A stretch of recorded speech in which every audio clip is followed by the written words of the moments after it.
আজ আপনাদের সামনে একজন ধনী ব্যক্তির ছেলে পারফর্ম করবে।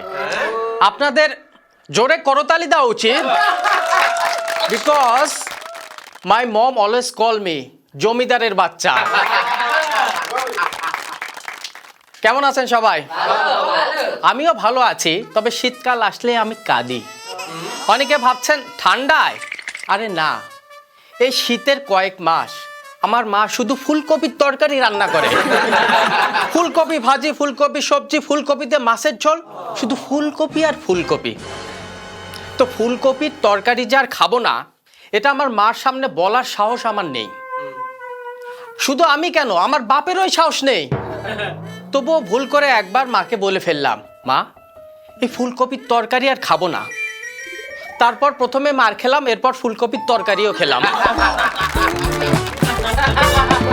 তো আমার মা সেদিন ছাদে গিয়ে ঘুরে ফিরে নিচে এসে আমাকে বলতেছে, এই ছাদে গিয়ে দেখলাম সব কাপড় চোপড় শুকে গেছে, যা ছাদ থেকে নিয়ে আয়।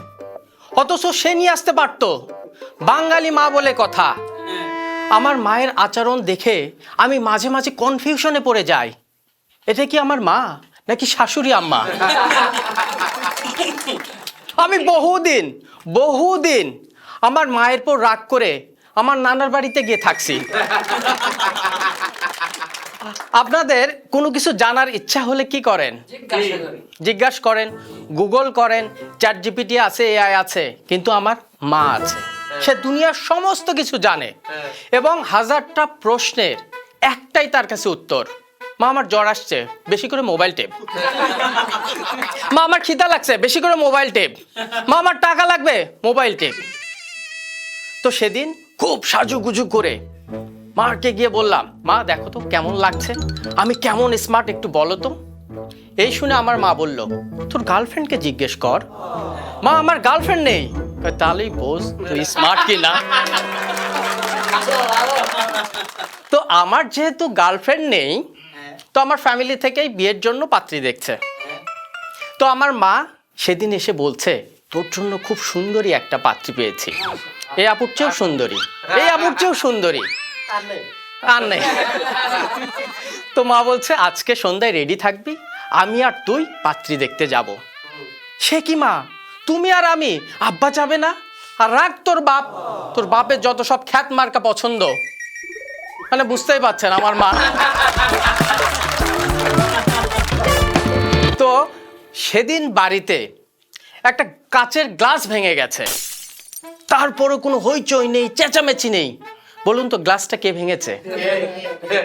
গ্লাসটা আমিই ভাঙছি, কিন্তু বাড়িতে আম্মা ছিল না। তো আমার মা বলতেছে, কোনো কাজ তো বাড়ি পারিস না, যা ওই কিচেন রুম থেকে লবণের বয়ামটা নিয়ে আয়। আমি গিয়ে বয়াম খুঁজে টুজে একদম ঘেমে শেষ। মাকে এসে বললাম, মা ওই লবণের বয়াম পাচ্ছি না। জানি তুই পাবি না, এজন্য আমি আগেই খুঁজে নিয়ে এসে রাখছি। বাঙালি মা বলে কথা। তো সেদিন খুব দুঃখ ভারাক্রান্ত মন নিয়ে মাকে গিয়ে বললাম, মা আমার খুব ইচ্ছা ছিল যে আমি একটু কাশ্মীরে যাব, স্নোফল দেখব, কিছু টাকা লাগবে। স্নোফল দেখবি ভালো কথা, তো কাশ্মীরে যেতে হবে কেন, ইউটিউবে দেখ। তো আমি যেবার এসএসসি পরীক্ষা দিয়েছিলাম, তো সেবার এসএসসি পরীক্ষার রেজাল্ট নিয়ে মাত্র বাসায় ঢুকছি, অমনি মা দৌড়ে এসে, কি পেয়েছিস তাড়াতাড়ি বল, আমি খুব টেনশনে আছি। মা আমি এ পেয়েছি। কি তুই এ পেয়েছিস? এ প্লাস পাইলি না? সারা বছর তোর পিছে এত টাকা এত সময় ব্যয় করলাম, অথচ পাশের বাসার মর্জিনা এ প্লাস পাইলো। আমি তোর জন্য এখন মুখ দেখাবো কি করে? তুই আর আমাকে আজ থেকে মা বলে ডাকবি না।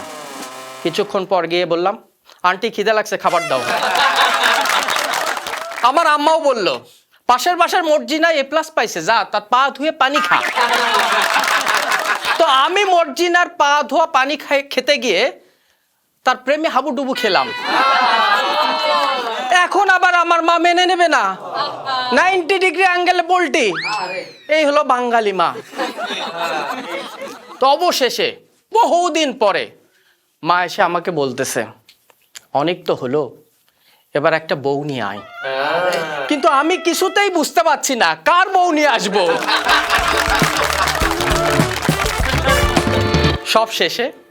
সবশেষে একটা কথা বলতে চাই, আমি আমার মায়ের প্রতি কৃতজ্ঞ এবং আমি প্রাউড ফিল করি যে আমার মায়ের ফেসবুক অ্যাকাউন্ট নেই বলে আমি বেঁচে গেছি। Thank you so much. দেখা হবে আগামীতে আবারও। সবাই ভালো থাকবেন।